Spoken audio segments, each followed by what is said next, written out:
कोयले का टुकड़ा एक बेहद प्रेरणादायक कहानी। अमित एक मध्यम वर्गीय परिवार का लड़का था। वह बचपन से ही बड़ा आज्ञाकारी और मेहनती छात्र था, लेकिन जब से उसने कॉलेज में दाखिला लिया था उसका व्यवहार बदलने लगा था। अब ना तो वो पहले की तरह मेहनत करता और ना ही अपने माँ बाप की सुनता।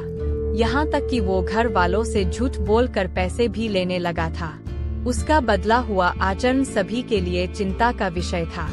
जब इसकी वजह जानने की कोशिश की गई तो पता चला कि अमित बुरी संगति में पड़ गया है।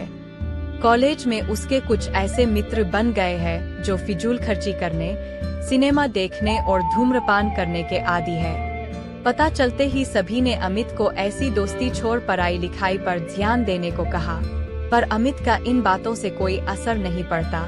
उसका बस एक ही जवाब होता, मुझे अच्छे बुरे की समझ है।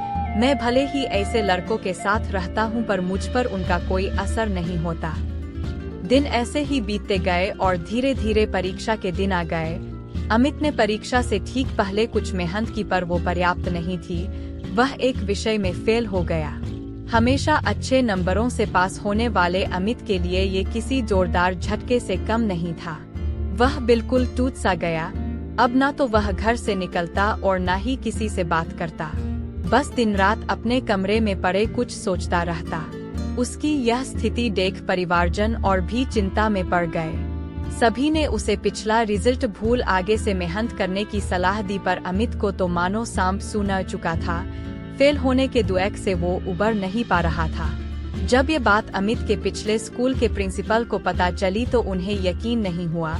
अमित उनके प्रिय छात्रों में से एक था और उसकी यह स्थिति जान उन्हें बहुत दुख हुआ।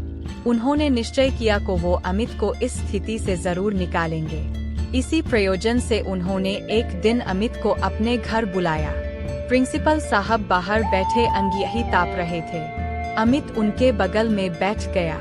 अमित बिल्कुल चुप था और प्रिंसिपल साहब भी कुछ नहीं बोल रहे थे। 10-15 मिनट ऐसे ही बीत गए पर किसी ने एक शब्द नहीं कहा। फिर अचानक प्रिंसिपल साहब उठे और चिमटे से कोयले के एक धधकते टुकड़े को निकाल मिट्टी में डाल दिया। वह टुकड़ा कुछ देर तो गर्मी देता रहा पर अंततः ठंडा पर बुझ गया। यह देख अमित कुछ उत्सुक हुआ और बोला, प्रिंसिपल साहब, आपने उस टुकड़े को मिट्टी में क्यों डाल दिया? ऐसे तो वो बेकार हो गया। अगर आप उसे अंगीठी में ही रहने देते तो अन्य टुकड़ों की तरह वो भी गर्मी देने के काम आता। प्रिंसिपल साहब मुस्कुराए और बोले, बेटा, कुछ देर अंगीठी में बाहर रहने से वो टुकड़ा बेकार नहीं हुआ। लो, मैं उसे दोबारा अंगीठी में डाल देता हूँ। और ऐसा कहते हुए उन्होंने टुकड़ा अंगीठी में डाल दिया। अंगीठी में जाते ही वह टुकड़ा वापस धधक कर जलने लगा और पुनः गर्मी प्रदान करने लगा। कुछ समय अमित। प्रिंसिपल साहब बोले, तुम उस कोयले के टुकड़े के समान ही तो हो।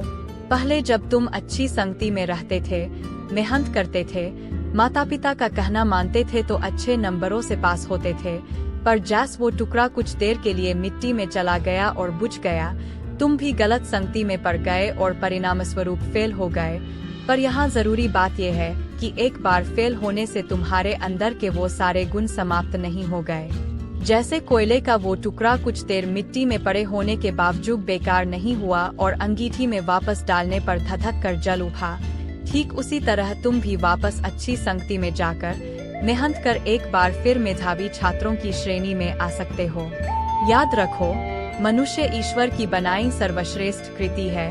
उसके अंदर बड़ी से बड़ी हार को भी जीत में बदलने की ताकत है।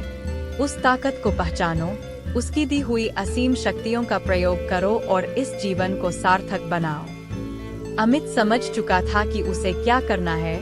वह चुपचाप उठा, प्रिंसिपल साहब के चरण स्पर्श किए और निकल पड़ा अपना भविष्य बनाने।